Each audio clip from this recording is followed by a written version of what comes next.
mandé, que se llama, es un libro postnormal que salió hace poquitos meses, o sea que lo está pensando ahora, si bien él tiene muchas publicaciones previas, sí.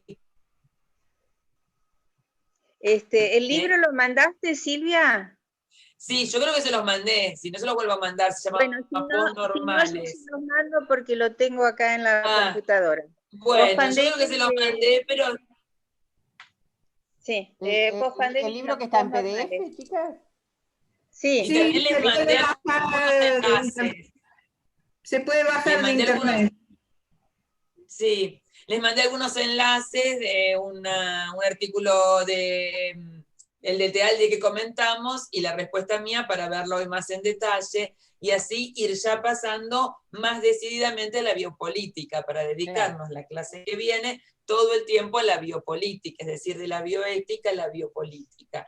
Y bueno, precisamente Jaime Breil, al criticar desde un aspecto epistemológico y ético el tratamiento que se hace de la pandemia, es muy contundente a la hora de decir, cuando habla de esto del contexto, son las relaciones de poder que rodean, ¿no? A un acontecimiento como puede ser la pandemia, ¿no? O al acontecimiento, bueno, no es un acontecimiento porque no es una cosa puntual que nos desbordó, pero como puede ser esto de los dispositivos de salud mental. Hay que contextualizarlo. ¿Qué nivel de desarrollo está el país? ¿Qué tipo de gobierno tenemos? ¿Qué posibilidades de tratar mejor a estas personas que cómo están? Eso no quiere decir conformarnos, es decir, ¿qué podemos hacer para evitar la cronificación, el maltrato, digamos también la desconexión de esa persona con el mundo familiar y social?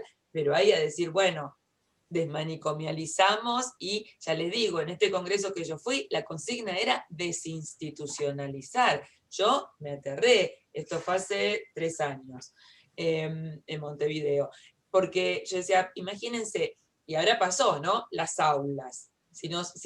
Esto de que estaba cada vez más en auge y nos presionaban, porque yo también pienso, esta pandemia, uno no se va a poner paranoico, digamos, y menos con ustedes, que bueno, son especialistas en detectar estas cosas, pero la verdad es que yo digo, le vino muy bien a muchas personas, ¿no? Más que personas, a muchas tramas de poder, no sé si personas puntuales. A nosotros nos estaban presionando de un modo que no les puedo contar, para que no demos más clase presencial en la universidad. Todo tenía que ser aula virtual, aula virtual, aula virtual, ¿no? Y nosotros nos resistíamos. Y cuando yo les decía, pero no están haciendo capacitaciones académicas, como profesor estamos dando cursos de cómo manejar aulas virtuales. Bueno, a mí no me interesa eso, yo quiero discusión teórica en la universidad. Pero estaban abriendo espacios de discusión para docentes. Y me decían que sí, que estaban haciendo mucho los nuevos secretarios académicos, porque a la Universidad de Buenos Aires el macrismo llegó antes, porque antes de que Macri sea presidente, la lista la ganó los radicales, ¿no? Con Cambiemos. Entonces empezamos a ver todos estos efectos de la tecnocracia, la hipertecnificación, la virtualización forzada, porque era virtualización forzada, lo empezamos a ver antes de que Macri llegue a ser presidente y se le ocurran todas estas cosas. Y ahora es como que con la pandemia uno dice, bueno, está bien, la vida está primero, tengo que adaptarme, pero de algún modo es muy, y por supuesto hay que cuidar la vida y la salud, pero a mí me resulta tremendamente frustrante, ¿no? Porque es como decir, bueno, ocurrió lo que nosotros resistimos tanto tiempo, que era a no tener contacto directo con los estudiantes, a que los estudiantes no se encuentren en un espacio común, porque eso genera vínculos fuertes, resistencias, críticas, acciones tomadoras. Y si estamos cada uno encerradito en nuestro mundo privado, por eso me preocupó tanto esto que vi en Montevideo, que después se replicó acá en Rosario, donde ya ni siquiera era desmanicomialización, sino desinstitucionalización, donde también caían las oficinas, las instituciones educativas, los lugares de trabajo, todo, ¿no? Y que ahora la pandemia lo precipitó, ¿no? A lo que veníamos resistiendo. Entonces es como que, bueno, me resulta así como muy frustrante. Pero Breil dice que no se puede hacer un análisis como pretende la bioética, un análisis descontextualizado, ¿no? Que es un poco lo que decíamos, sin ver, bueno, no solo quién es ese paciente, esa familia y qué posibilidades tiene, sino qué tipo de gobierno tenemos, qué tipo de distribución de la riqueza, qué presupuesto hay en salud, qué vamos a contar efectivamente, cuál es la distribución de los bienes en nuestra sociedad, y bienes de todo tipo, digamos, ¿no? Entonces, bueno, me parece que todo eso hay como que tenerlo en cuenta, y es un poco el reclamo de Bray. Él dice, contra el atomismo, contra el individualismo, contra esta atomización de las subjetividades, ¿no? Y pensar entonces como retorno de la grabación, que la vacuna lo va a solucionar todo, ¿no? Que la vacuna va a ser magia y que con la vacuna ya está, ¿no? Entonces, por supuesto que ojalá venga una vacuna y sea efectiva y todo eso, pero lo que estamos tratando de ver, y acá modestamente desde lo que yo puedo decir, que las corrientes hegemónicas en bioética y en epistemología, la pandemia puso al descubierto montones de tensiones, de contradicciones, y una cosa es, como dice Jaime Bray, que el COVID produzca que el SARS-CoV-2 produzca una enfermedad que se llama COVID, que eso es lineal, y otra cosa es que esto se transforme en una pandemia. Tiene que haber ciertas condiciones estructurales para que un virus que provoca una enfermedad se transforme en una pandemia. Y entender la pandemia no se puede reducir a estudiar el virus o a esperar la vacuna, ¿sí? Porque tuvo que haber condiciones de distribución, de personas, de circulación, de organización de la vida, de distribución de recursos que favorecieron o no que detone esta pandemia. Y por ahí salió esto de hablar de que había países que no tenían pandemia, tenían COVID, algunos casos de COVID, ¿no? Entonces, ¿cómo puede ser esto? Cuando en otros detonó en una pandemia con cientos y miles y cientos y miles de muertos, ¿no?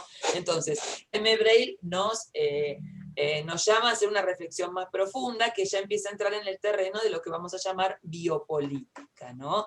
Y que es solidaria de epistemologías alternativas. Por eso ahora voy a compartir la pantalla. A ver, acá está, para que lo puedan ver. Y entonces decíamos que así como nosotros vimos que el cientificismo es la concepción hegemónica en ciencia y tecnología, y que es cómplice de la bioética americana con esta complicidad estructural en la que se retroalimentan mutuamente, también hay concepciones alternativas. Si nosotros tenemos que dar las palabras claves de estas concepciones alternativas en filosofía de la ciencia, vamos a ver que no se habla de ciencia, ellos hablan de saberes. Todos los que representan posiciones alternativas hablan de saberes, entendidos como prácticas sociales de producción de conocimiento, ancladas fuertemente en la historia, en un territorio, en una época y atravesadas por relaciones de poder. Si recordamos cuáles eran las palabras clave del cientificismo, esas palabras clave eran que la ciencia es un conocimiento que busca la verdad a través de un método riguroso.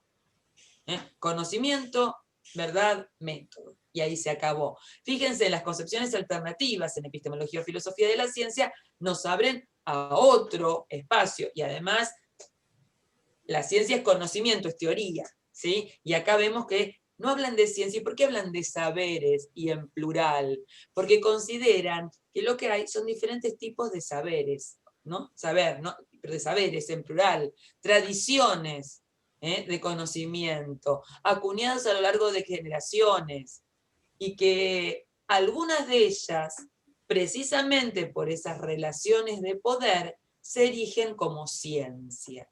Entonces, la ciencia no es tanto un tipo de conocimiento con un método, sino un gesto de poder. Cuando alguien dice, esto es ciencia, yo soy científico, está diciendo, yo digo la verdad.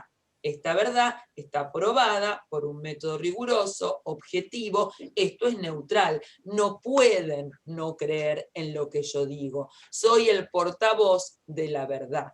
Entonces, así como en algún momento ciencia era en el medioevo los textos de Aristóteles, avalados por la Iglesia y lo que estaba en las Sagradas Escrituras, en este momento la ciencia tiene otras características, ¿sí? Que vienen de la modernidad, con la experimentación, con la capacidad de predicción, de cuantificación.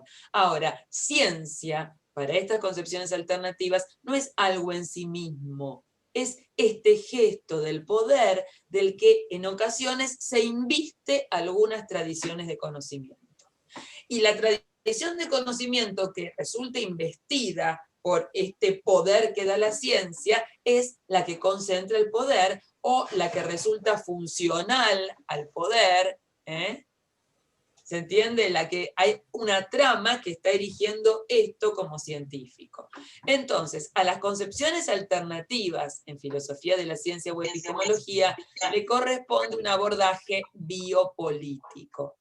Quiere decir que la bioética no es la única posibilidad que tenemos para pensar problemas como eutanasia, aborto, distribución de recursos en salud, decisiones que tengan que ver con la autonomía del paciente frente a ciertos tratamientos. Hay otro abordaje posible, que es lo que se llama el abordaje biopolítico.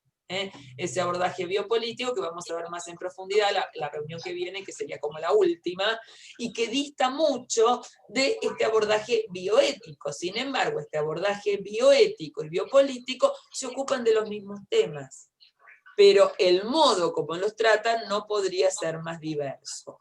¿Cómo los trata la bioética? Bueno, postulando 4 principios, beneficencia, no maleficencia, autonomía y justicia. Son los 4 principios que es como un mantra, más o menos. Los repiten, los repiten, los repiten. Serían algo así como las leyes científicas. Son principios que alguien formuló y que pensamos que son esos y no pueden ser otros. Y lo formularon 2 señores, Boyams y Childress, en los años 70, 2 americanos. Estos 2 americanos, hay como un ruido de fondo, me parece, ¿no? Estos 2 americanos escriben un libro que se llama Principios de Bioética, y en ese libro, Principios de Bioética, lo que ellos hacen es, bueno, ¿por qué no postulamos estos principios y los aplicamos a situaciones dilemáticas de la práctica profesional biomédica?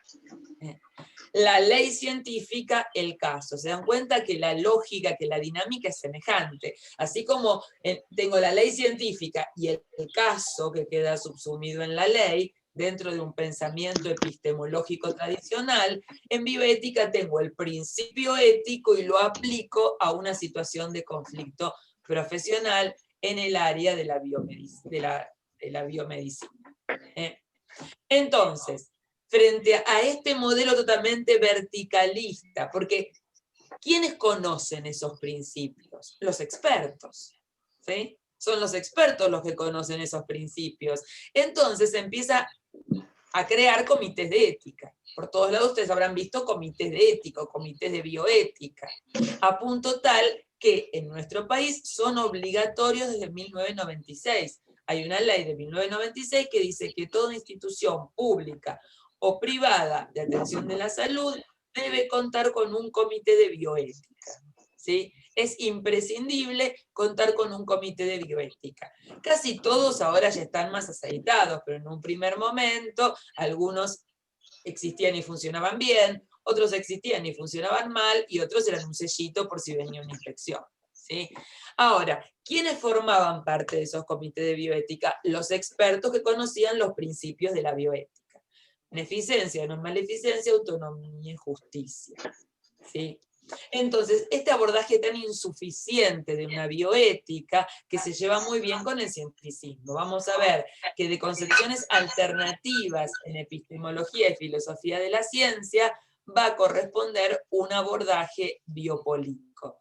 Pero ¿cuáles son las epistemologías alternativas? Las epistemologías alternativas son varias. El cientificismo es mucho más monolítico, es mucho más dogmático, por lo general todos piensan lo mismo, con alguna pequeña diferencia. Las epistemologías alternativas son más diversas. Tienen en común este rechazo al cientificismo, pero nosotros acá vimos, en el diagrama anterior, que había algo que los une, que es esto de creer que todas las tradiciones de conocimiento tienen derecho, porque no hay conocimiento perfecto, porque no hay tradición de saber que no tenga alcances y límites, y por eso tenemos que poder escuchar lo que dicen los otros, que los saberes son prácticas, no son del orden de la teoría, se producen en la historia, en el territorio, y entrelazados con esas relaciones de poder. Entonces, las epistemologías alternativas, todas tienen en claro eso. Después lo abordan desde diferentes lugares. Está la epistemología francesa, Foucault, Bachelard, Althusser, Deleuze, que tratan de pensar todo esto sobre el terreno de una filosofía materialista. No sé si avanzamos en lo que quiere decir materialismo en filosofía, que es lo que está a la base de la epistemología francesa. Cuando decimos materialismo en filosofía, no es ni ser materialista, ni adherir, como hubo unos materialistas en el siglo XVIII, que la única realidad es la materia. Materialismo en filosofía son posiciones que creen que lo importante es cómo la gente vive. Cómo la gente vive, cómo se relaciona, cómo produce sus bienes, cómo lo intercambia, que esa es la base final de todo análisis, que es lo que nos está diciendo Braille. Tenemos que ir a ver qué producimos, cómo lo intercambiamos, qué acceso tenemos a los alimentos, qué tipo de alimentos consumimos, al agua potable, todo eso es la base material. A partir de ahí tenemos que pensar todo lo otro que nos pase, porque el arraigo está ahí, en esas formas de vida, que es la base material. Hay diferentes tipos de materialismo. Por ejemplo, Marx es un materialista economicista. Esas condiciones materiales de vida, lo que a él le interesa, lo que le enfatiza, son relaciones de trabajo y producción. Por otro lado está Nietzsche, que es un materialista vitalista. La gente produce ideas, digo, ¿no? Produce ideas, produce conceptos. Todo eso que la gente produce lo hace en función de cómo vive, qué come, en qué clima está. Él decía, bueno, no es lo mismo un temperamento mediterráneo que uno nórdico. Entonces, las ideas que van a generar los pensadores de un lugar y de otro van a ser diferentes porque su cuerpo se posiciona en el mundo de modo distinto, por condiciones climáticas, ambientales, alimenticias, etc. Cantidad de luz, etc. Entonces, producimos ideas y pensamos desde el cuerpo. Ese cuerpo está en una trama de relaciones donde Nietzsche va a enfatizar las relaciones de trabajo y producción, Marx, me equivoqué, Marx va a enfatizar las relaciones de trabajo y producción, Nietzsche, todo lo que afecta directamente a nuestro cuerpo en su situación de comida, luz, temperatura, enfermedades, dolores, temores, etc. Y por otro lado, Foucault va a hablar de un poder multifacético. El poder en Foucault es multifacético. Son todas las relaciones de tensión, de jerarquía, de rivalidad o de complicidad, pero todas las relaciones humanas que establecemos nos van condicionando en nuestra forma de producir lo simbólico. ¿Sí? Los saberes, la ciencia no desciende de un más allá teórico, se fabrica en este mundo y se fabrica atravesado por toda esta trama material, más económica, más vital, más lingüística. Vamos a ver que, bueno, no sé si vamos a ver acá, pero Wittgenstein es un pensador materialista y esto se ve muy bien en su segunda etapa. Es un pensador materialista, o sea, tiene que ver con cómo hablamos. ¿Pero por qué cómo hablamos? Porque el modo en el que hablamos va a reflejar nuestra vida. Es decir, no es casual, y este es un ejemplo que después usaron muchos antropólogos, no es casual, por ejemplo, que los esquimales tengan 20 palabras para decir blanco, porque tienen diferentes matices, y donde ellos ven 20 tonos de blanco, nosotros vemos 2 o 3, ¿no? Blanco más azulado, más amarillento, etc. Porque su supervivencia depende de distinguir el blanco de la nieve firme, de la que no lo está tanto, de la que resulta moldeable para construir algo, etc. Entonces, labramos las palabras en función de nuestra forma de vida, y a su vez esas palabras nos van determinando aquello que podemos decir y pensar. Wittgenstein, a su manera, es también un materialista. ¿Sí? Entonces, a la base de todas estas epistemologías alternativas está una posición materialista, entendiendo por esto materialismo, la praxis, la vida, las formas de vida, las relaciones entre las personas, es lo que es el suelo, el terreno donde nos apoyamos para crear conocimiento. Por eso el saber viene en las prácticas. La epistemología francesa es quizás la que primero puso de manifiesto esto, también el pensamiento latinoamericano en ciencia y tecnología. Nosotros vimos acá a Bersavsky. Acá pueden pensar en Foucault o en cualquiera de sus contemporáneos, pero quizás Foucault es una de las figuras más conocidas, por eso digo Foucault. Y nosotros, representantes del pensamiento latinoamericano en ciencia y tecnología, vimos a Bersavsky. También está la epistemología decolonial. A ver, un segundito que mi perro está haciendo... A ver. Ahí está, bajé al perro porque si no iba a ladrar. Perdón. La epistemología decolonial, que entiende que el cientificismo es un instrumento de control de los países centrales sobre los países periféricos.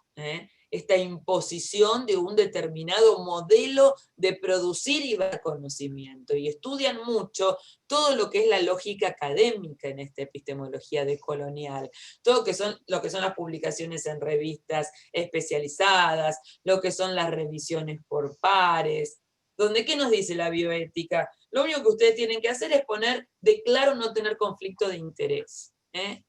Una fórmula ritual. Vieron que la exigencia para publicar en una revista especializada desde la ética es declaro no tener conflicto de interés. ¿Qué quiere decir? Bueno, que no estoy diciendo lo que me sugirió el sponsor de mi investigación, que no estoy condescendiendo a los patrocinantes de la publicación, porque todas esas grandes revistas científicas están subvencionadas por laboratorios, ¿no? Entonces fíjense la bioética cómo resuelve la trama de poder. Uno escribe un artículo sobre una investigación en salud y pone, declaro no tener conflictos de interés. Y ya está. Entonces, frente a esta, digamos, un ritual vacío de la bioética, todas estas epistemologías alternativas nos invitan a pensar de un modo mucho más profundo en la trama de poder. Y la epistemología decolonial, hay muchos autores, ¿sí? Enrique Dussel, que es una gloria, es un argentino ya grande, que vive hace muchísimo en México, pero también está Walter Mignolo. Walter Mignolo es un argentino que está viviendo en Estados Unidos, que tiene un libro interesante, que se los puedo pasar, que no lo vamos a tratar acá específicamente, pero yo lo tengo digital, que se llama Desobediencia epistémica. Fíjense qué lindo título, ¿no? Qué título interesante. Desobediencia epistémica. Porque creen encontrar en la ciencia resabios de un criterio de autoridad cuasi medieval. Esto viene santificado por la ciencia, no se me está permitido desconfiar. En definitiva, dice Mignolo, leer un libro de ciencia es un acto de fe, porque ninguno de nosotros vamos a repetir los experimentos que dicen ahí o hacer las observaciones, porque confiamos en la seriedad de lo que se nos está diciendo, porque viene avalado por un comité, por un referato internacional, o la publicación es seria, etcétera, etcétera. Uno se pone a hurgar, encuentra cosas, presiones y demás muy sospechosas. Si yo tengo que resumir el libro de Mignolo, Desobediencia Epistémica, en una sola frase, sería descolonizar el saber para descolonizar el poder. Es decir, nunca vamos a poder, de algún modo, ser realmente autónomos mientras sigamos colonizados científica y tecnológicamente, y sobre todo colonizados académicamente. Y acá van a empezar a hablar de cómo gestionamos la ciencia, cómo conseguimos una beca, cómo conseguimos un subsidio, quiénes nos evalúan, qué cosas tenemos que conceder en cuanto a temáticas o métodos para, ¿sí?, conseguir el subsidio, por ejemplo. ¿Sí? Esta es otra de las epistemologías alternativas. Hay muchas, esta lista no pretende ser exhaustiva. Está la epistemología intercultural, que trata de poner en diálogo distintas tradiciones de pensamiento y de conocimiento, y ver de qué modo se pueden relacionar, relacionar de un modo sustantivo. ¿Qué quiere decir esto? Pensando entre todos, pensando con el otro, pensando con el otro. Es algo que no pasa mucho en el ámbito biomédico. No sé si hablamos alguna vez de esa palabra que está tan de moda, consentimiento informado, ¿no? Vos consentís y, bueno, firmaste, ya está, entendiste. La bioética heredada le da un peso enorme, así como la vez pasada que hablamos de toda vieron que hay como caballitos de batalla en los saberes, ¿no? La clase pasada, creo, la reunión pasada, hablamos esta idea de los vulnerables, ¿no? Me parece que habíamos hablado de eso, de las poblaciones vulnerables, de los individuos vulnerables. Es un caballito de batalla de la bioética. Vos sos vulnerable, yo te voy a cuidar, porque soy el investigador, soy el médico, soy el profesional. Es un modo de mantener la simetría de poder. Otro caballito de batalla de la bioética heredada es el principio de autonomía. Vos sos dueño de tu cuerpo y de tu vida y haces lo que querés.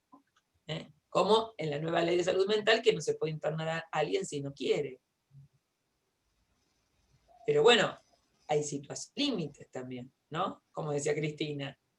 Pero bueno, le vamos a preguntar, por supuesto que hay siempre que tener en cuenta la autonomía y el poder de decisión de las personas, pero ¿hay algún límite o no lo hay?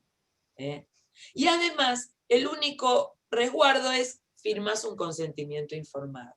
Fíjense qué horrible, y esto es como superador, porque esto nos garantizaría la libertad de elección. Fíjense qué horrible palabra, consentimiento informado. Las palabras son constitutivas.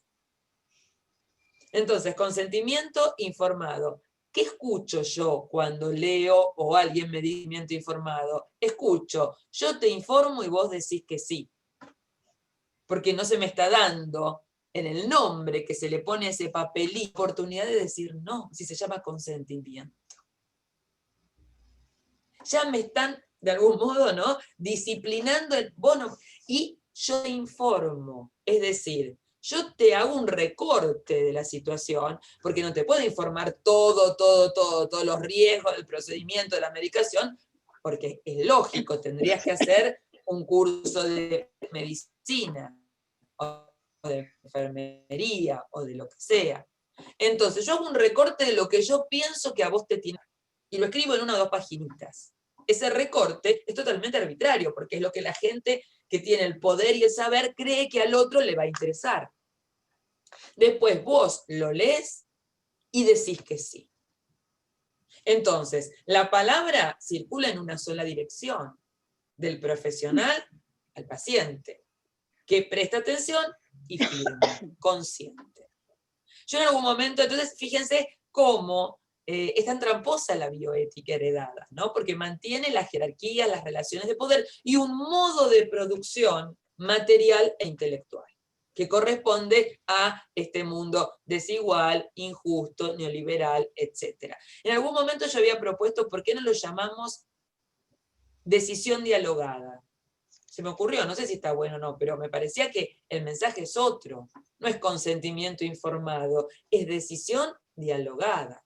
Decidimos entre el equipo médico, el paciente y su familia, porque nunca es médico-paciente, ¿no? El equipo médico, el paciente y su familia, decidimos en conjunto a partir de un diálogo. Y el diálogo sí tiene ida y vuelta, no es información. Se puede preguntar, se puede repreguntar, se puede dar argumentos, también puede argumentar el paciente o su familia. Por supuesto a nadie le importó, dijeron no, consentimiento informado, pero ya la palabra, así como hablábamos de paciente, cliente, ¿se acuerdan la vez pasada? También acá la palabra me condiciona. Y es como un gran logro de la bioética heredada. Como esto de proteger vulnerables es que todo el mundo ejercite su derecho a firmar un consentimiento informado. ¿Sí? Entonces, fíjense los grandes límites que tiene la bioética que va de la mano del cientificismo epistemológico. Acá también podríamos poner, por ejemplo, la epistemología feminista, que se ocupa de ver las metáforas sexistas que hay en la ciencia, que está atravesada por metáforas sexistas. También aparece esto de... la que se me ocurre ahora primero, ¿no? Cuando decimos las ciencias exactas que siempre han tenido como una jerarquía mayor en función de su supuesta objetividad, precisión, ¿no? Valores así como muy, muy admirados por los científicos, son las ciencias duras, y se lo relaciona con lo masculino, ¿no? Y después tenemos las ciencias blandas, las que no son matematizables, que son más como para las mujeres. Están todos los que se ocupan de política científica, de alfabetización científica. ¿Qué idea de la ciencia le transmitimos a los que no son científicos? Si le damos el modelo cientificista, le damos el consentimiento informado, van a decir sí, ¿dónde firmo? Porque adelante tengo la autoridad absoluta de la ciencia. A través de esa persona que está ahí, habla la ciencia. Entonces, bueno, estas son algunas de las epistas alternativas. A la hora de pensar la relación ciencia, ética y política, me olvidé acá de decir ciencia, ética y política, la epistemología heredada corresponde a la bioética, son reduccionistas, atomistas, abstractos, y el eje es el método y la verdad. En las epistemologías alternativas, el abordaje desde las decisiones concretas, ¿no? Esto sería la parte de producción y validación del conocimiento, y acá tenemos cómo tomamos decisiones. Ética y política es el espacio de las decisiones. Tomamos decisiones al modo bioético o tomamos decisiones al modo biopolítico. Las epistemologías alternativas son inclusivas de perspectivas, de saberes, de tradiciones, y el eje está puesto en el poder y el saber, que va a ser esta dupla que ustedes ya saben que trabaja también Foucault. Ahora, esto no es nada más que algo académico, algo que decimos en las clases, porque el modo como nosotros concebimos la ciencia y la ética, o la ciencia, la ética y la política en consonancia, va a impactar directamente, por ejemplo, en el funcionamiento de los comités de ética asistenciales y en el funcionamiento de los comités de ética de investigación. Esto va a impactar directamente en estos comités. Que ustedes saben que esto lo discutió el comité de ética. Nosotros decimos, si lo discutió el comité de ética, entonces hay que hacerle caso, porque saben decidir. ¿Y qué quiere decir saber decidir en ética y en política?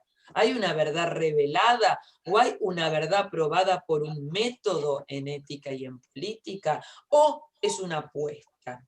Es una afirmación de valores, es una afirmación de creencias. Decido en función de lo que considero mejor, lo que considero relevante, lo que me parece justo, pero no hay ni un teorema, ni un experimento para decir esto es más justo que esto otro.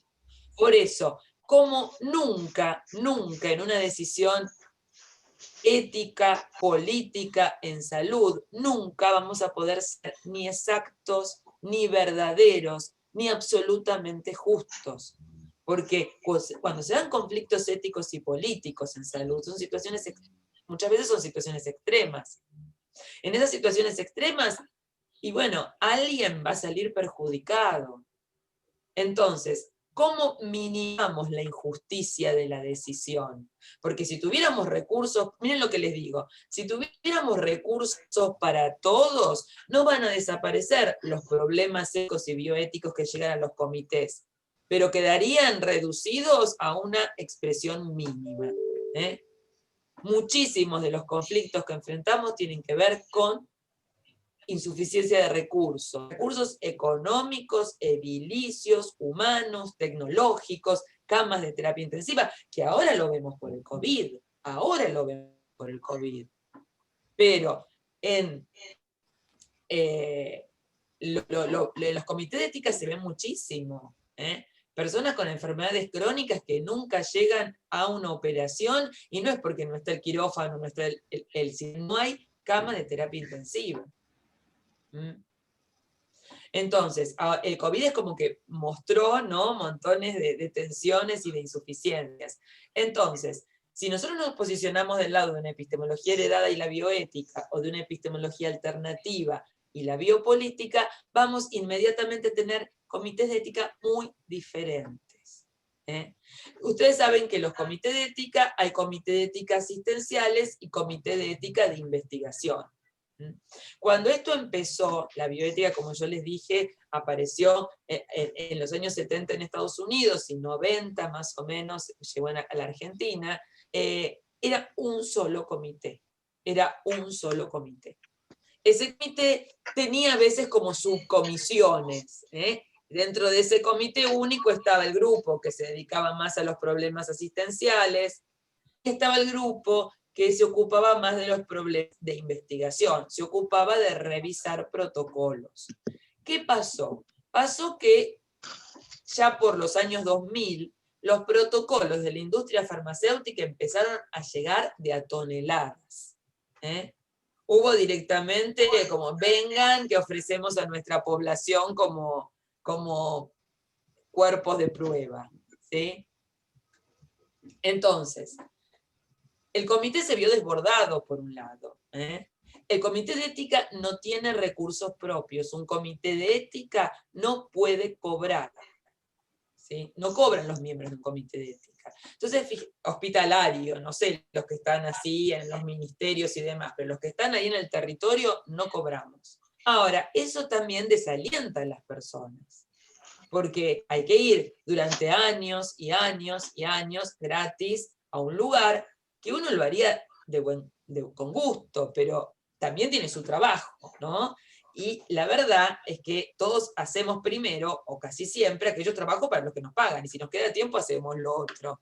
Y en la medida en que la situación económica se ponía peor, nos quedaba poco margen para ir a los comités de ética, con lo cual las personas que trabajaban en el hospital tampoco recibían salario, pero estaban en su hora de trabajo. ¿Se dan cuenta la diferencia? Estaban en su hora de trabajo, pero el sociólogo, el psicólogo, el filósofo, el antropólogo, un abogado independiente, no el del hospital, teníamos que poner nuestro tiempo de otro modo.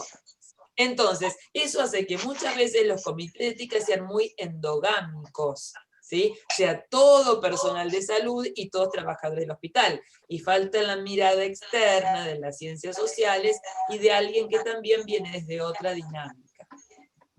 ¿Qué pasó? Por un lado es cierto que se complicó el tener que revisar tantos protocolos, ¿no? Eso es verdad. Pero en vez de decir cómo nos organizamos, conseguiremos recursos, tenemos una secretaria, tendremos una computadora para cargar los datos, no. En el Hospital Álvarez me acuerdo que nos reuníamos en un ascensor viejo y roto, grandote, a veces nos reuníamos parados ahí porque no nos daban ni una sala de reunión. Entonces, en vez de resolverlo de un modo donde la integración, ven que siempre el atomismo de las posiciones hegemónicas versus la integración, los vínculos, ¿Qué dijeron? Separemos, hagamos dos, el Comité de Ética Asistencial y el Comité de Ética de la Investigación. A punto tal, que creo que fue en el 2010, si no me equivoco, sacamos una nota en una revista Archivos de Pediatría, yo en ese momento estaba en la Comisión de Ética de la SAP, repudiando un decreto de Macri, cuando era jefe de gobierno de la ciudad. Ese decreto de Macri salió un 28 de diciembre, por así decirlo. O sea, cuando ya nadie estaba prestando atención a nada, y cuando volviéramos en marzo nos encontrábamos que estaba ahí el decreto, donde decía que era obligación que el Comité de Ética Asistencial y de Investigación estuvieran separados. Era de la mayor relevancia, y por decreto tenían que separarse. Fíjense ustedes, ¿qué hay detrás de esto? ¿Simplemente una cuestión organizativa? ¿Una cuestión de organigramas? ¿O empezó a importar mucho que investigación y asistencia estuvieran desvinculadas? ¿Qué pasa si investigación y asistencia están realmente entrelazadas? Nosotros, cuando revisamos un protocolo, tenemos una grilla. En general, la bioética, como está muy burocratizada, nos dan una grilla de ítems que tenemos que chequear. El consentimiento está completo, es coherente, tiene buenas fuentes bibliográficas, los riesgos no superan a los beneficios, tiene consentimiento informado, el consentimiento informado es legible, el consentimiento informado tiene los datos de contacto del investigador principal. Todo eso tiene que estar. Ahora la pregunta es, ¿eso alcanza? Eso es lo que dice la bioética, ¿sí está eso? Pero la pregunta biopolítica sería, ¿a quién beneficia esta investigación? ¿Por qué sería importante para este centro de salud, para este hospital, para esta ciudad, hacer investigación hoy, aquí y ahora? ¿Cuáles son nuestras prioridades? ¿Cuáles son nuestras urgencias? ¿Preferimos extraer recursos humanos, de laboratorio, etcétera, en esto? ¿O por ahí no tiene un vicio ético flagrante? Pero no nos interesa, tenemos otras prioridades. Eso solo se puede ver cuando investigación y asistencia están íntimamente unidas. Lo que nosotros hacíamos en los primeros tiempos era, el grupo de la subcomisión de investigación leía los protocolos, que es engorroso y demás, y después los discutíamos entre todos. Llevaban las conclusiones y las discutíamos entre todos. Se puede organizar. Pero la idea era, no, con esto no nos metamos. Si tienen los requisitos mínimos, se aprueba y ya está. ¿Sí? Entonces, fíjense que desde un abordaje bioético, biopolítico, la relación entre comités de ética asistencial y de investigación va a ser diferente. Entonces, no es algo simplemente teórico, lo de la bioética y la biopolítica. Impacta, por ejemplo, entre otras cosas, en una figura institucional de peso como son los comités de ética o de bioética. En la composición, ¿cómo va a estar formado un comité de ética? ¿Por expertos? Por expertos que, perdón, me voy a cerrar la puerta. Por expertos que además casi siempre son de la misma institución, porque, ya les digo, hay que ir años y años y años y llevarse trabajo a la casa, que todos lo hacemos con muchísimo amor, pero a veces las situaciones de vida no son fáciles.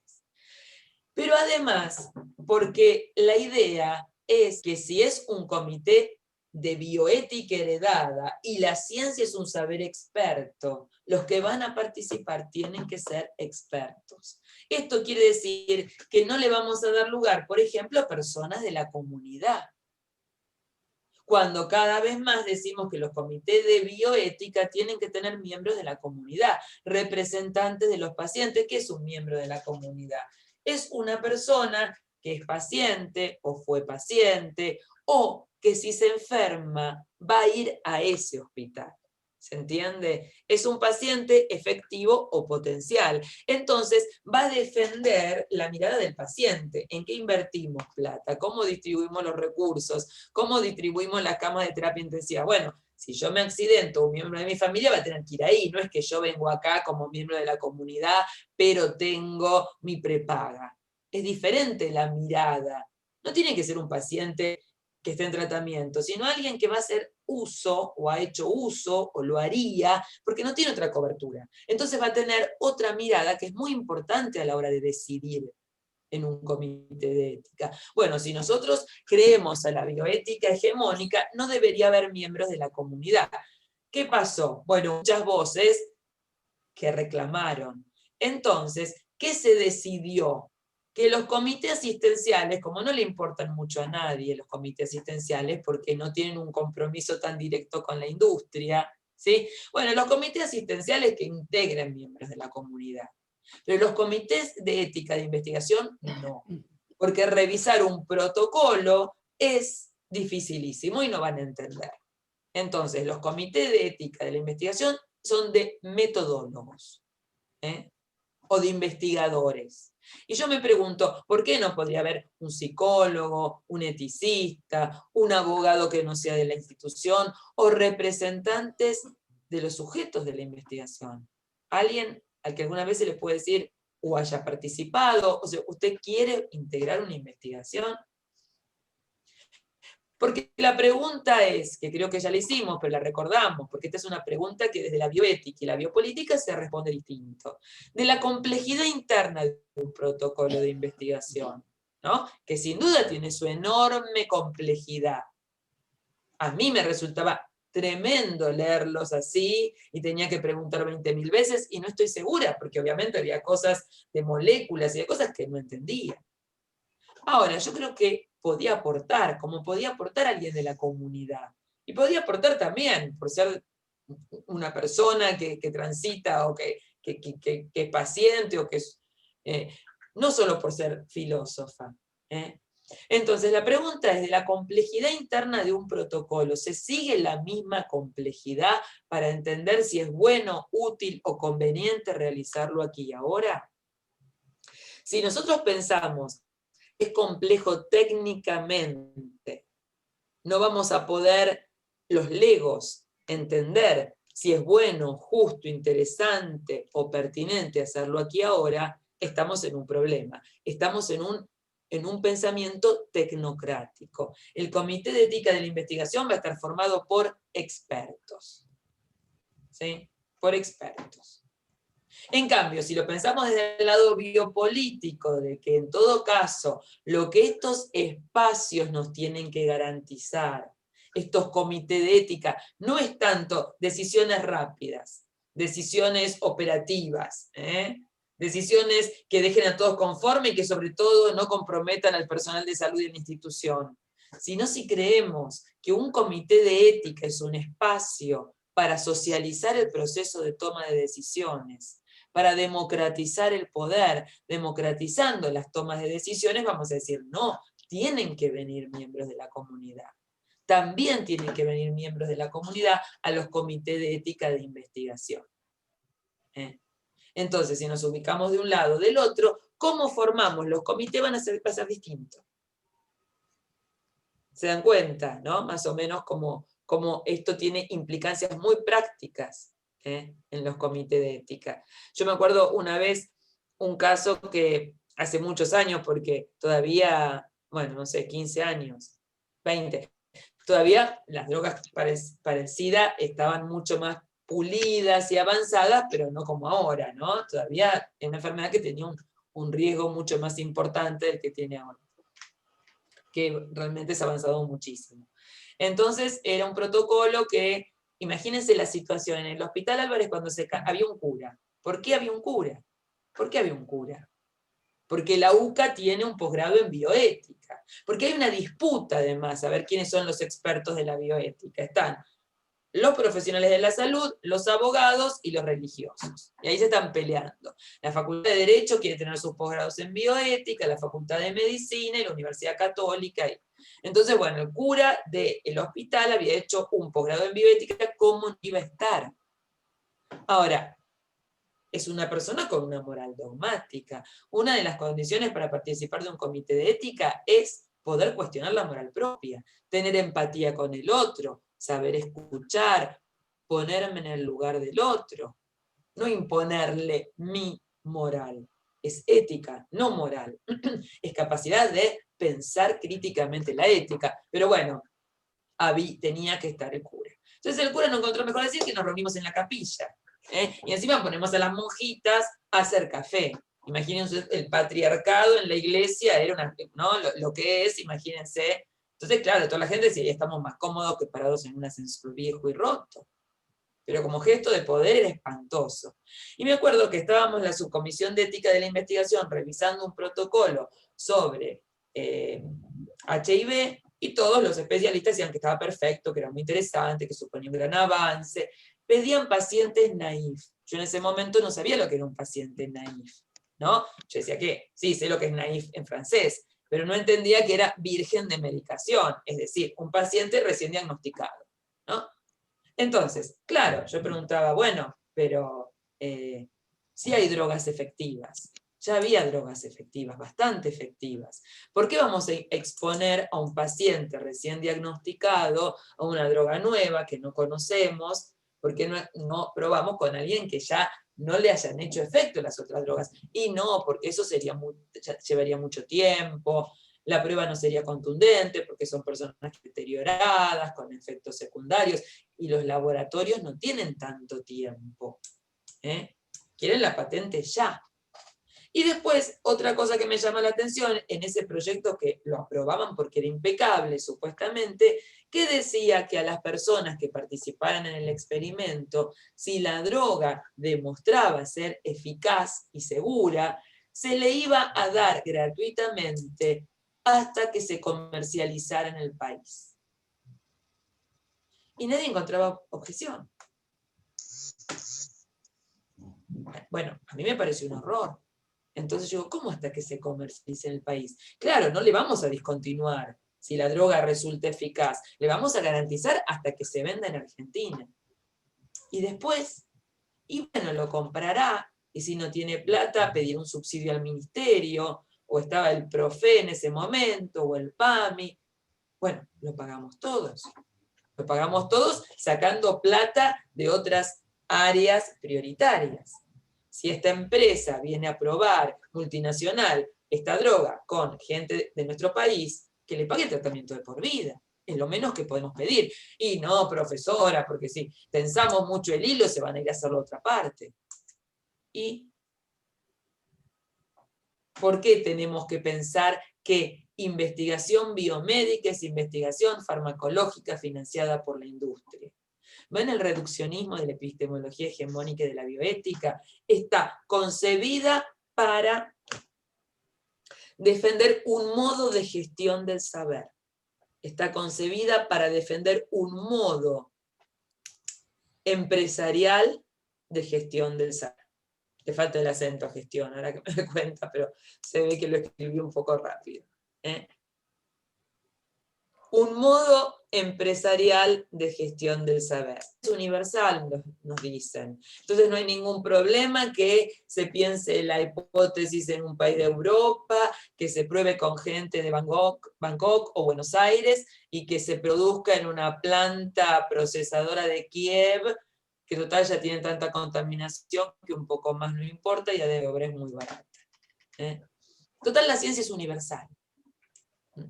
La trampa de esta ciencia universal, cuando está muy claro cómo se distribuye el trabajo a nivel internacional en el ámbito de la investigación biomédica. Están los países que proveen cuerpos, los que piensan hipótesis, los que fabrican los productos, los que distribuyen y comercializan. Entonces, fíjense cómo si nos ubicamos del lado de una epistemología y de una bioética, de otra epistemología y una biopolítica, vamos a ver todo de un modo muy diferente. Las funciones de los comités. Siempre se dice, desde el punto de vista de la bioética, que la función del comité es una función consultiva. Al comité de ética asistencial voy cuando tengo una decisión difícil que tomar desde el punto ético. No es lo mismo que un ateneo profesional. Es una decisión donde hay conflictos de valores, de intereses. Nos posicionamos éticamente distinto y puede ser entre el paciente, el médico y el paciente, dentro del equipo tratante. puede ser también, o del paciente con su familia, o todo eso junto, o del paciente con otros pacientes, porque si necesita una droga muy cara, donde se nos va a ir gran parte del puesto del mes o del año, y vamos a tener que dejar de atender a otros, ahí hay un conflicto entre ese paciente y otros pacientes. Entonces, no es el mismo caso, por supuesto que hay que contemplar la parte médica, experta, que tratamiento SISU y demás, pero no es el mismo caso que iría un ateneo médico, por ejemplo. Siempre se nos dice que esa es la función de los comités asistenciales y los comités de investigación tienen la función de revisar protocolos. Revisar protocolos. Se revisa el protocolo, se aprueba o no se aprueba. En general, ninguno se desaprueba. Se aprueba con observaciones. Entonces, bueno, mira, corregí esto y volvé. Y te lo aprobamos. O corregí estas dos cosas y volvé. Si nosotros nos quedamos del lado de la bioética tecnocrática, experta, formal, que a veces llamamos ética de mínima, porque son requisitos muy pobrecitos, entonces nos quedamos con la función consultiva. Si nosotros avanzamos en el terreno de la biopolítica, vamos a pensar que los comités de ética tienen una función docente. Tienen que capacitar en el reconocimiento de sus derechos a la comunidad en su conjunto. Tienen que capacitar a los profesionales en identificar conflictos éticos o bioéticos, porque a veces no los identifican, porque están tan acostumbrados al maltrato institucional no solo que ejercen, al maltrato institucional que padecen, porque en las instituciones a veces se dan como jerarquías de maltrato. El director es maltratado por el ministro, el director maltrata a los jefes de servicio, los jefes de servicio maltratan a los otros médicos, los médicos maltratan a los residentes, todos maltratan a las enfermeras maltratan al paciente, y el paciente que está mejor maltrata al paciente que está peor. Entonces hay una cadena donde el trato es lo cotidiano, es lo aceptado y es el modo de relacionarse. Es el modo de vincularse. Entonces, con esta tarea docente, desde una biopolítica, reflexionando acerca de todo esto, el comité puede de a poquito empezar a cambiar esos vínculos que se dan dentro de los equipos, entre los equipos y los pacientes, entre los pacientes entre ellos, etc. Entonces, agregar la función docente, que no sé, cursos de bioética, es incluir esta otra perspectiva biopolítica para los profesionales, los administrativos, los pacientes, las familias. Ocurre muchas veces que gente que trabaja en el hospital no sabe que hay un comité de ética, o lo escuchó pero no sabe ni de qué se trata. ¿Qué van a saber los pacientes que hay un comité de ética? Yo no he visto en todos mis años de transitar a hospitales y centros de salud que pacientes o gente de la comunidad haga consultas al comité de ética. Siempre son los profesionales. Y si es un espacio abierto a la comunidad, no es para resolverle los dilemas a los profesionales. Pero no les avisan qué hay, no sabrían cómo dirigirse, no saben cuál es la función. Y por lado, bueno, en el caso de la investigación lo mismo, hay que hacer docencia con los investigadores para que empiecen a preguntarse por la relevancia social de su tarea de investigador. Y por otro lado, la función política. Creemos que los comités de ética tienen que tener una función política. Quiere decir que si se detectan conflictos que no son con este paciente o este otro paciente, son conflictos estructurales. ¿Qué pasa con este tipo de pacientes? ¿O qué pasa con este vínculo? ¿O cómo estamos tratando a las personas que vienen de otros países? Bueno, el comité de ética puede y debe elevar una recomendación a la dirección del hospital, que no es vinculante, la dirección del hospital la puede tomar o no, pero puede y debe orar en políticas institucionales. Las políticas institucionales tienen que tener una base ética, porque ética y política van juntos, aunque bioética pretenda separarla. Entonces, cada vez que lo planteamos, no, eso es una cuestión política. Nosotros nada más decidimos que está bien, que está mal, cómo dirimir el conflicto con este paciente y nada más. Lo otro es una cuestión de la política del hospital. No, tenemos y podemos ayudar a revincular ética y política. Y un modo, chiquito para empezar, es elevar propuestas. Elevar propuestas, por ejemplo, yo creo que les conté, cuando el grupo con el que yo trabajaba, que no era el comité de ética, porque el comité de ética del Hospital Garrahan era re dogmático, re cientificista y re bioeticista. Pero hicimos un grupo que se llamaba Taller de los Miércoles, donde nos encontramos por años para dialogar de un modo horizontal, todo el que quería podía venir, en la hora del almuerzo, cada uno traía su viandita, y había desde asistentes, jefes de servicio, maestras hospitalarias, abierto a todos. Ahí todos éramos iguales y discutíamos diferentes temas. Y llegamos a la conclusión de que había que reformular el modo como se gestionaba la investigación en el hospital. Reformular cómo la estábamos gestionando. Por ejemplo, ¿estaba bien que los servicios funcionen como feudos y que el que decide con qué laboratorio hago la investigación es el jefe del hospital ni se entera? Y que las prebendas queden, porque hay mucha plata, por paciente reclutado. Fíjense cómo se llama, cómo aparece incluso en los escritos de bioética, los pacientes reclutados para hacer investigación. Sabemos todos que se ofrece dinero y mucho dinero por paciente reclutado. ¿Ese dinero va a ir al bolsillo de algunos?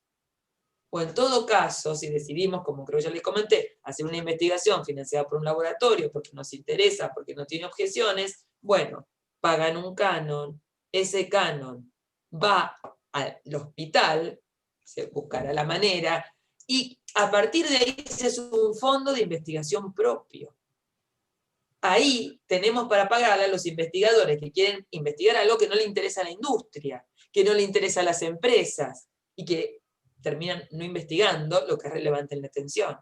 Por supuesto que ahí me desvincularon del hospital, disolvieron el grupo y demás, ¿no? Pero lo hicimos en el convencimiento de que podemos y debemos asesorar en políticas institucionales, que la bioética y la biopolítica, sobre todo, no se distingue de un modo de gestión del saber. Y va a cambiar la teoría y la práctica del consentimiento informado, que es lo que dije antes. ¿Cómo va a cambiar la teoría y la práctica del consentimiento informado si nos ubicamos del lado de la tecnocracia bioética o de esta apertura inclusiva de la biopolítica? ¿Sí? En todo caso, lo que tiene que cambiar la biopolítica es cómo formulamos preguntas y cómo construimos patrones de respuesta. Porque la bioética nos dice, ustedes tienen estos problemas, respóndanlos de este modo. Nos estereotipa problemas y nos pauta cómo tenemos que construir las preguntas. Entonces, yo hice un ejercicio, digamos, con este artículo de Juan Carlos Tealdi, El derecho a un respirador, que salió publicado en abril, si no me equivoco, mayo, cuando recién empezaba la pandemia, en el cohete a la luna. Tengo derecho a un respirador. Fíjense la pregunta, bien deontológica, el tema de los derechos, cómo la aborda Tealdi, a través de qué preguntas. ¿Qué preguntas solapadas? Porque la pregunta era, ¿a quién le ponemos un respirador? ¿No? Entonces, si yo les mandé la respuesta, creo, no sé si la vieron, ¿no? La respuesta, que la escribí muy enojada, la verdad. Entonces, lo que yo le planteaba a Tealdi es, primero, ¿respirar es un derecho? ¿Quién o quiénes son los sujetos de tal derecho? Porque parece que no todo el mundo, no es un derecho universal respirar. ¿Y quién o quiénes se erigirán como garantes de ese derecho? ¿Quién va a garantizarnos que podamos seguir respirando si nos contagiamos COVID? Los miembros del comité de ética. Un comité de ética tecnocrático, experto, desvinculado de todo lo humano, de las problemáticas sociales. ¿Estamos en condiciones de garantizar a todos, todas, todos, el derecho de respirar, en especial cuando esta función vital requiere de aparatología completa? ¿Y podemos dar como natural una respuesta negativa? Porque Tealdi parte de la respuesta negativa. No le podemos... Bueno, parece que no pasó, pero en función de lo que había pasado en Europa, no le vamos a poder garantizar a todos el derecho a respirar.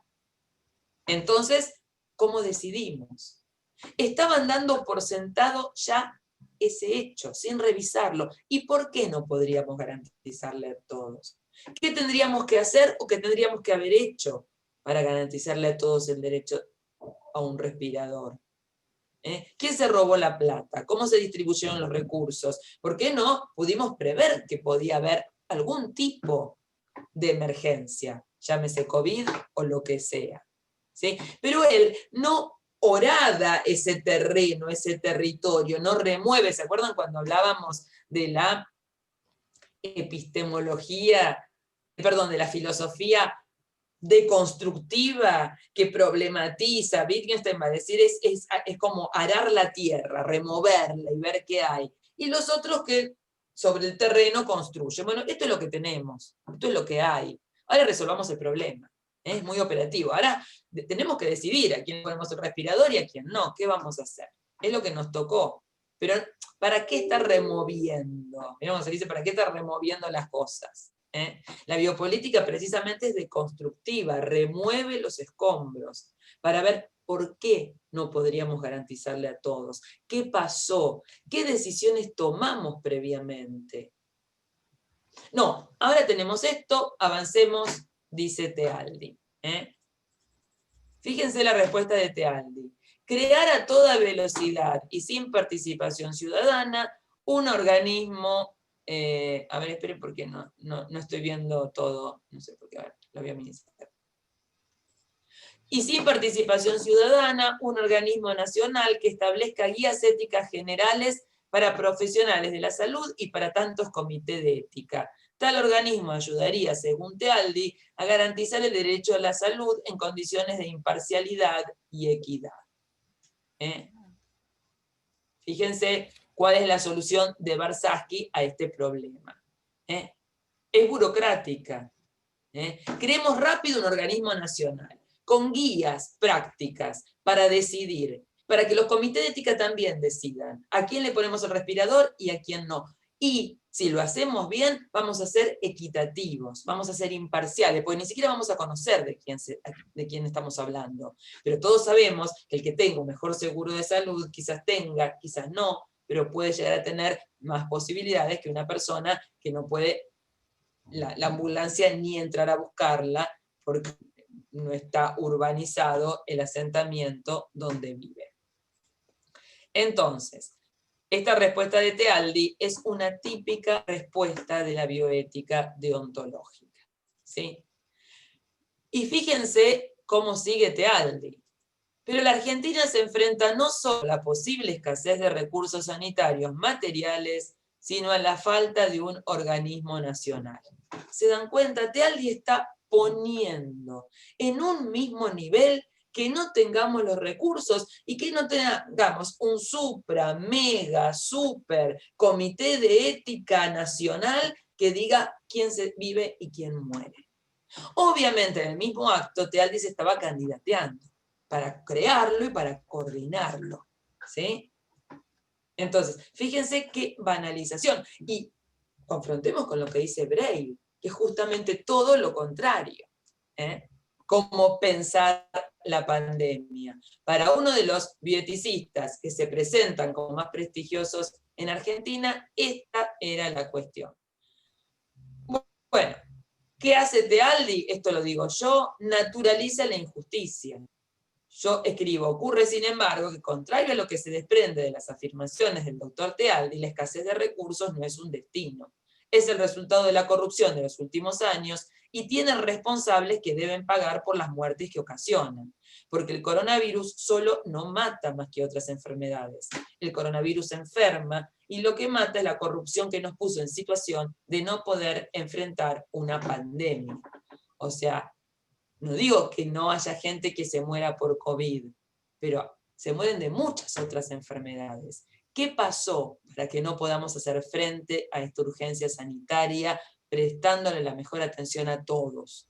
Y que lo único que se les ocurra es, creemos, porque pobres profesionales de la salud, no los dejemos con ese peso en la conciencia, bajemos guías prácticas, no. Si tiene más de 70, directamente déjalo ahí, está bien, es una guía a nivel nacional, vos no te das ningún problema. Es lo que se debe hacer, te lo decimos nosotros que somos expertos en bioética. Si tiene alguna deficiencia crónica, tampoco, ¿viste? Lo dejás ahí. Entonces, pensemos qué estamos haciendo con esto. Tealdi, apelando a una franca falacia, coloca en un mismo plano la escasez de recursos materiales y la falta de un supraorganismo nacional de ética, mega, supro, macroorganismo que solo lograría elevar ad infinitum la violencia institucional que supone la proliferación indiscriminada de instancias de supervisación y control, así como la protocolarización de las decisiones.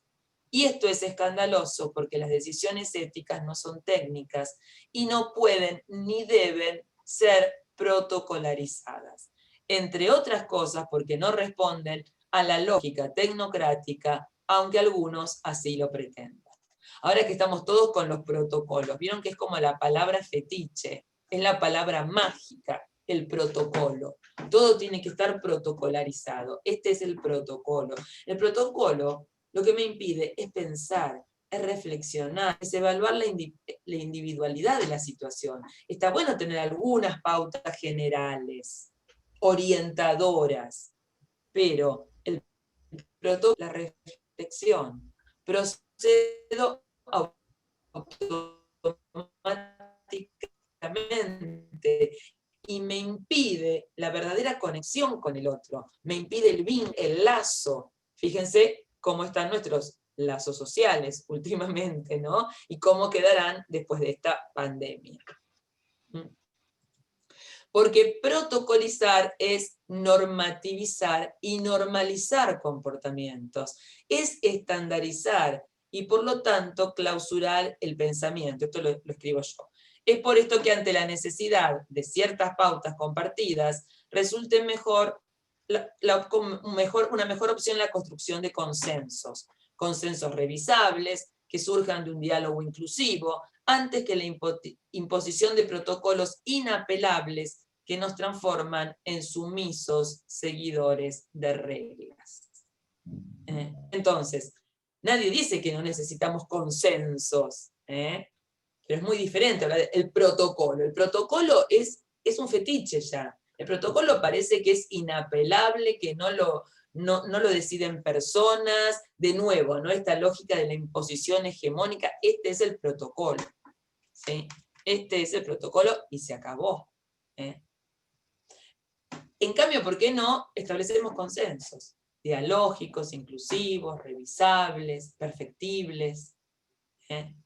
Eso no quiere decir que vamos a vivir en un caos o en una anarquía, pero las palabras nos orientan la acción. Las palabras, ya lo vimos, orientan la acción.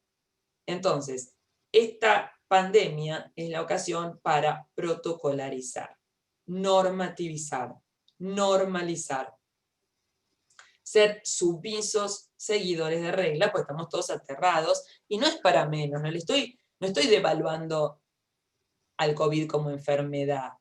Estoy diciendo que, bueno, ¿cómo estamos? ¿Con qué herramientas conceptuales estamos tratando de aprender, manejar, domesticar esta situación que se nos impuso? En función de qué intereses, además, secundarios, quizás, porque quizás la pandemia se podía prever o no, pero ahora que está acá, ¿a quién le conviene esto del protocolo? Que la palabra ya se venía usando y se venía imponiendo. A mí lo que me sorprende es que todas esas cosas que ya se estaban imponiendo se aceleraron muchísimo con la pandemia. Y como hay un riesgo, la vida está en riesgo, todo lo que antes criticábamos, bueno, sí, el protocolo, por favor. Entonces, hay que ser, me parece, cuidadosos con esto, porque el modo como nos expresamos hace una diferencia. Siempre hace una diferencia. La violencia es violencia del lenguaje, pero el lenguaje no es solo lenguaje. El lenguaje nos habilita modos de ser y de hacer. Modos de actuar sobre el cuerpo del otro, sobre la psiquis del otro, sobre la vida del otro, la vida física, emocional, afectiva, intelectual. Entonces, la violencia lingüística no es una mera cosa de palabras, ¿eh? Y ustedes lo deben saber mejor que yo, ¿no? Del capítulo de violencia social. Supongo que no les estoy diciendo nada muy nuevo y que en verdad quizás tendría que escucharlas yo a ustedes. Y esta hipótesis, que creo que yo la mencioné. Bueno, Silvia, después, cuando termine, yo digo todo lo que fui pensando, que fui presidenta del capítulo de violencia social, te digo lo que fui pensando mientras vos hablabas. Sí, sí, simplemente dejo plantear esta hipótesis y ya te doy la palabra. Entonces, la hipótesis con la que yo pensé este taller, lo vengo pensando el taller y todo lo que he escrito sobre la pandemia en este tiempo, ¿no? Que me ha dado como material para pensar muchas cosas, es decir, la bioética heredada no funciona en nuestras sociedades como un mecanismo de control biopolítico.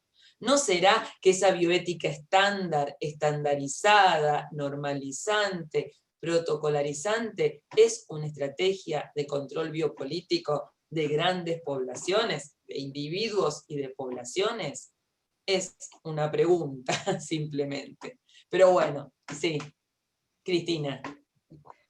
Bueno, gracias Silvia, porque la verdad es que te escucho y la verdad que sos una fuente de pensamiento, como si me tiraras una vitamina para el pensamiento.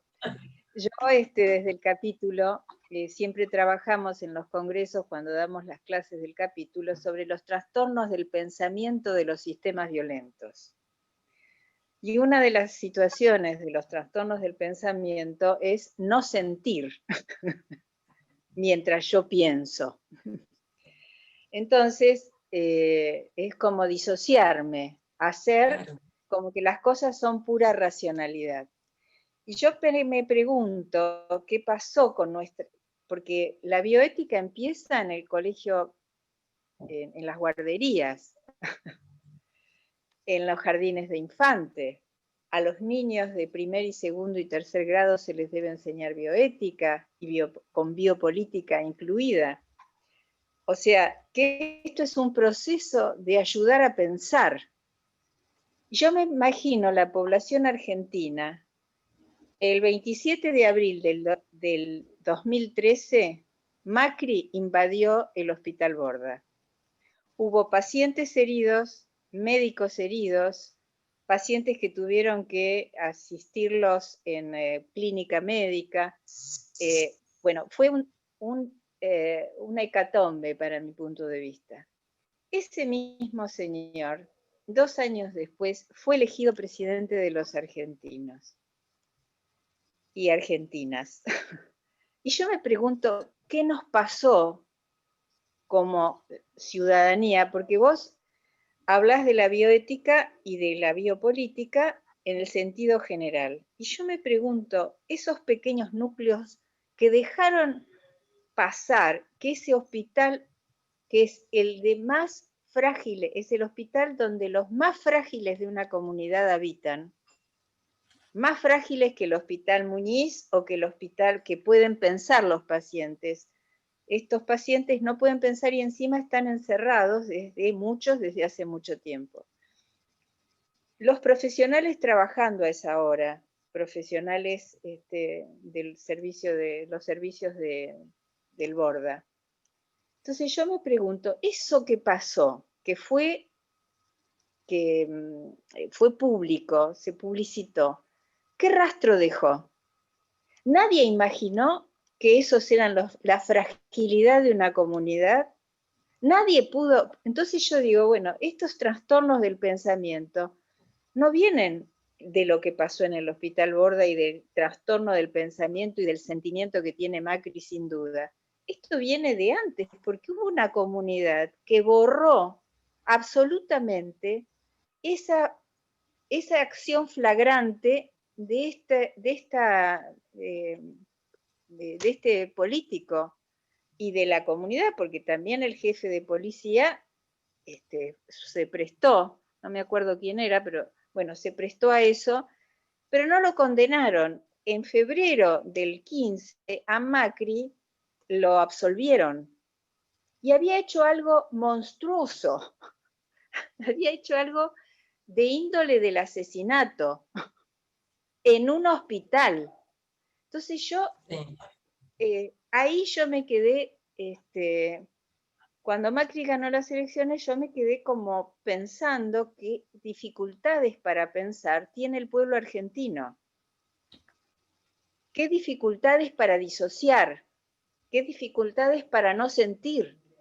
Entonces yo pienso, un bioético y un biopolítico tienen que ser gentes absolutamente sensibles y teniendo al otro permanentemente en consideración. Eso, no quiero hablar más. Claro. No, sí, bueno, te digo, sí, Nora, ¿no? ¿Levantaste la mano?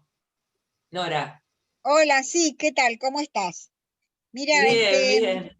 estaba escuchando, ¿no? La verdad que es muy interesante la clase, es muy interesante todo lo que estamos escuchando y los cuestionamientos, digamos, a las cosas que se dan por hechas. Porque ¿no? En el momento en que, por ejemplo, te dan un consentimiento informado, tenés cero opción, porque vos te tenés que operar, estás ahí en la puerta del quirófano y te dicen, tiene que firmar esto. Y sabés que si no lo firmás no te vas a operar, así que, y eso es como patético, porque te dice desde que te podés morir con las patas para arriba, las patas para abajo, pero te dice todo, un montón de cosas feas, que no tenés más remedio que firmarlo para seguir el procedimiento. Pero mirá la violencia, pero la violencia extrema, perdón, la violencia extrema es que aún en operaciones... No, me lo pongo cerca porque estoy escuchando poquito, ¿sabés? Despacio. Mira, no, digo que la violencia extrema es que aún en operaciones o intervenciones programadas se te da último momento. Porque si vos llegaste con una urgencia, un accidente terrible, bueno, ¿entendés? Puede ser. Pero cuando lo que nosotros decimos es, te lo tienen que dar, si es programada una semana antes, 10 días antes, para que respondas, para que digas, te tenés que llevar una copia, quiero hacerlo ver por otro medio, ¿te das cuenta? Entonces, fíjate la violencia extrema que en esa situación te lo dan antes de entrar al quirófano. También se da en el momento que te dan la fecha. A mí me ha pasado, pero igual tenés como cero opción. Bueno. Porque vos decís, bueno, yo vengo acá a operarme y elegí este lugar y elegí porque me parece que es bueno, lo que sea, bueno, tengo que firmar esto que es parte del proceso de los trámites que hago para operarme. Es el papel que te dan. Pero como que muchas cosas, ¿no? Porque yo me cuestiono también, esto en relación a lo que vos decías. Estaba escuchando a Cristina en ese día siniestro que entraron al Borda, que después, bueno, fuimos a manifestar muchísimos médicos en contra de eso. Pero yo pensaba, Cristina, que hay tantas cosas en las cuales uno como que siente que la gente no piensa, no actúa, yo creo que actúa mucho más como emocionalmente o mucho más con bronca contra otro, por eso vota uno o vota otro. Creo que Macri fue votado por mucha bronca que había contra Cristina, y después, como hubo mucha bronca contra Macri, votaron a Cristina, pero no hay una verdadera reflexión, se actúa más emocionalmente, y no es un patrimonio de la Argentina. Hay muchísimos países que votan así o que tienen este tipo de conductas en donde hay mucho más cosa emocional que reflexiva. Y tal vez es patrimonio de una gran parte de la humanidad. Digo, la gente que tiene capacidad para reflexionar bastante las cosas y para hacer un cuestionamiento crítico, no es la mayoría. La mayoría pone la televisión y absorbe todo lo que la televisión le da. Y unos pocos por ahí escuchan y dicen, no, pero esto la verdad que a mí me parece que no funciona así. Pero la mayoría no se cuestiona, la mayoría absorbe directamente todo lo que se le es dado. Pero no en la Argentina, en general pasa esto. Y bueno, creo que hay algo que tiene que ver con que gran parte de la humanidad en parte está anestesiada para absorber masivamente lo que le dan, cuestionando poco, bueno, pero fíjate, o reflexionando poco, ¿no? ¿Qué decís? No, vos decís que se actúa por emociones, pero me parece que lo que decía Cristina y lo que es lo contrario en realidad, porque hay gente que puede no tener capacidad reflexiva porque no la ejercitó, porque todos podemos tener capacidad reflexiva si la ejercitamos, no por imposibilidad, claro. pero podría tener empatía, y tampoco empatía, digamos, ¿no? Ese poder ponerse en el lugar del otro, tampoco la tienen. Lo que pasa dentro de un hospital, para la gran mayoría de la gente es un tema ajeno.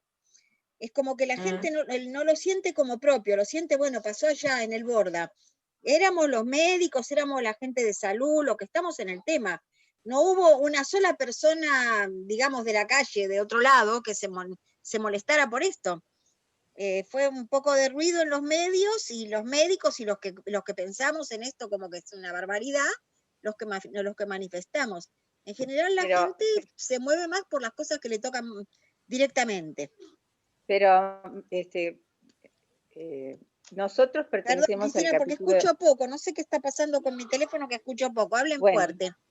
Que nosotros pertenecemos al capítulo de violencia social y salud mental, o sea, nos corresponde hablar de estas cosas y ver qué le proponemos a los gobiernos desde la Asociación de Psiquiatras para que modifiquen desde la escuela preescolar las situaciones con el pensamiento, las situaciones para agrandar el pensamiento y permitir una sensibilidad por el otro, pero desde los proyectos educativos, sí, enseñando estoy completamente artes, de acuerdo, que el inicio de esto tiene que ser desde la cuna. Desde la cuna. Perdón, yo diría desde el prenatal, no desde la cuna. Por supuesto, con toda la ayuda que nos va a dar en el programa que vamos a hacer Eliana Montuori, que sabe un montón de estas situaciones.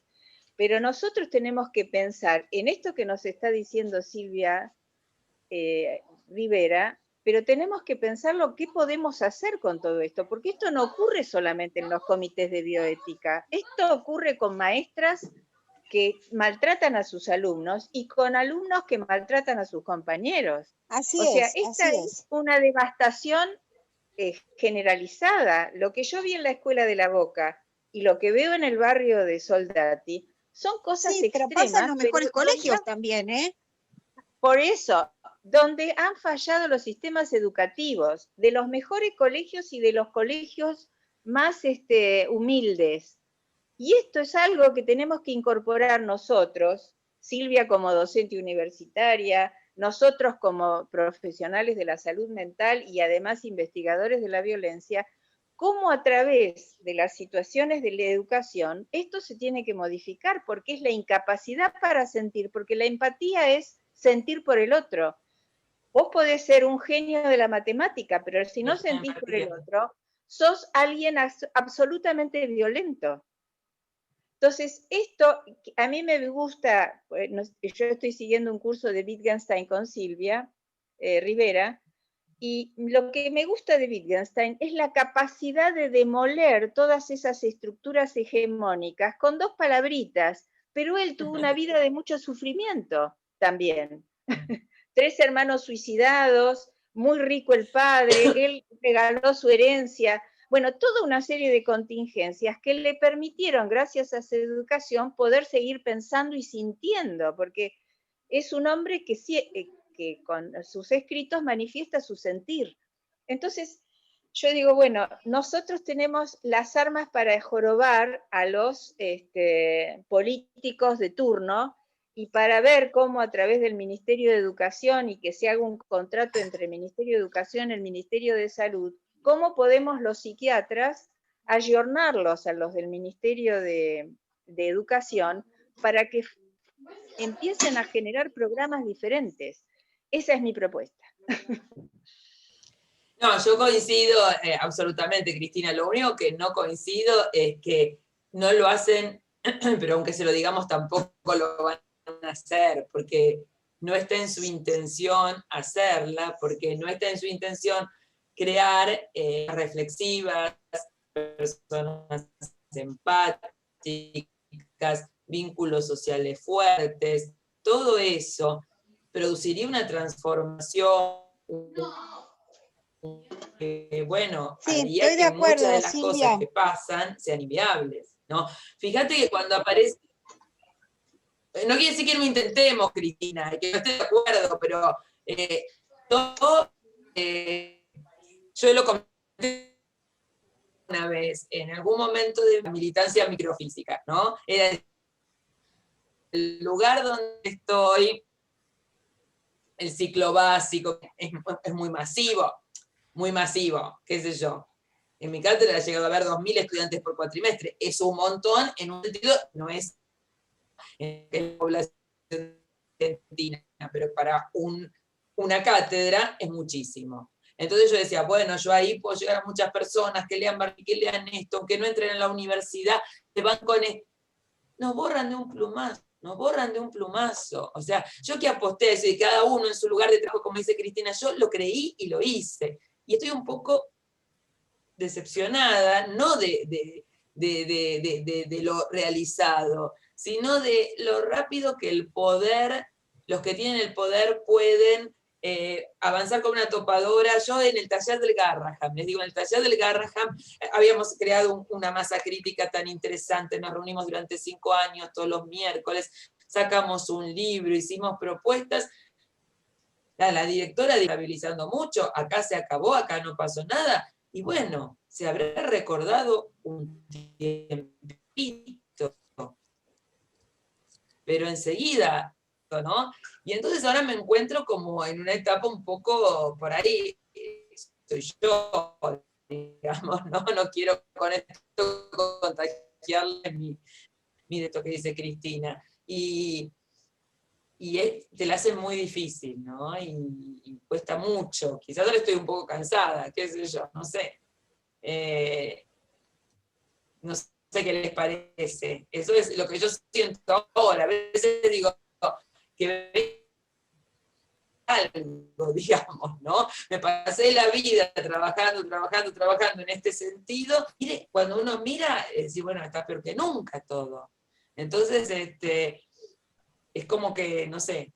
Lo que yo digo es que la bioética obviamente tenía un potencial importante.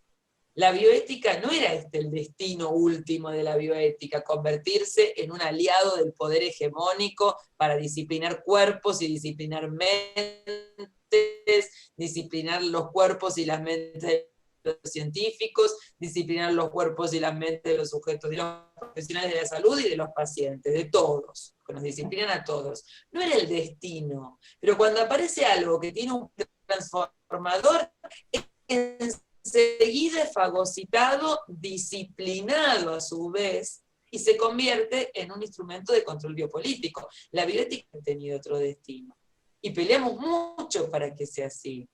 Y de algún modo logró estandarizarse, normalizarse. Estoy pensando esto, que finalmente funciona como un mecanismo de control biopolítico. No, surgió, tenía potencial, y cuando empezaron a verlo, creo que ahí se fueron encima para aplanarla, ¿no? Ese es mi idea, pero no sé cuánto eso puede dar material para incentivar, o por ahí, qué sé yo. No sé, estoy un poco, no sé, así como derrotista hoy, pero bueno, no sé, tampoco los quiero contagiar. Sí, No sé qué les porque parece yo creo, Cristina, Silvia, que el problema es muy complejo, digamos. La dificultad para poder sumarse a una idea de la bioética no hegemónica tiene que ver con algo de lo que decía Cristina también, que tiene que ver con la capacidad de simbolizar. Y la mayoría de las personas, de cualquier estrato social que vengan, tienen dificultades para simbolizar, porque se sabe que familias disfuncionales van a dificultar justamente el desarrollo del pensamiento simbólico en el niño, que se hace lentamente y por etapas. Entonces, todas las cosas se juntan desde los distintos niveles y desde las distintas miradas que podemos tener sobre ellas, ¿no? Por eso es tan difícil que este pensamiento que toma en cuenta distintos saberes y múltiples perspectivas se expanda más, porque para tomar en cuenta múltiples saberes y distintas perspectivas hay que tener una cierta capacidad de mentalización y de simbolización. es otro de los aspectos que juega, ¿no? Pero a mí me gustó... No, sin duda, es muy importante. Sí. No, a mí me gustó, entre todas las cosas que planteaste, el término del protocolo, ¿no? Sí. Ahora todo se basa en el tema del protocolo. Y me causa gracia porque, bueno, como yo tengo geriátricos, nosotros... Más fuerte, Celina. Como tenemos geriátricos, mi familia, yo, teníamos que cumplir ciertos protocolos. Y la verdad que hoy escuchándote me río sola porque en realidad nosotros, por un lado, tenemos una obligación de mantener ese protocolo que ahora nos están exigiendo de una manera determinada para que haya visitas, por ejemplo, ¿sí? Pero yo también a veces hago uso, como decías vos, del protocolo para evitar que me estén jodiendo la familia, porque la verdad que a veces joden, porque no entienden de que hay que tener unos ciertos cuidados, y entonces todo es el protocolo. Y con el protocolo funcionamos, decimos, esto lo permite, esto no lo permite, y entonces creo que lo que vos planteabas hoy con respecto a la bioética y el protocolo, como planteaba Nora del protocolo o del consentimiento informado, que es el protocolo que te ofrece la medicina, por ejemplo, realmente yo no lo había pensado tan claramente, pero es que realmente es una herramienta de control, una herramienta de superioridad, ¿no? Me pareció sumamente interesante todo lo que planteaste hoy. Entiendo que esté decepcionada porque uno cuando pasan los años y hace esfuerzos para poder hacer ciertas cosas, tenés la contra de lo que realmente es el poder, en todo sentido. El poder Y es que es muy desigual la pelea, ¿no? Porque pensar todo lo que ¿no? Somos nosotros. Lógico, uno sigue, pero a veces te da bronca porque vos decís, hago tantos esfuerzos y se me viene encima el poder, ¿no? Bueno, lo mismo es con la educación.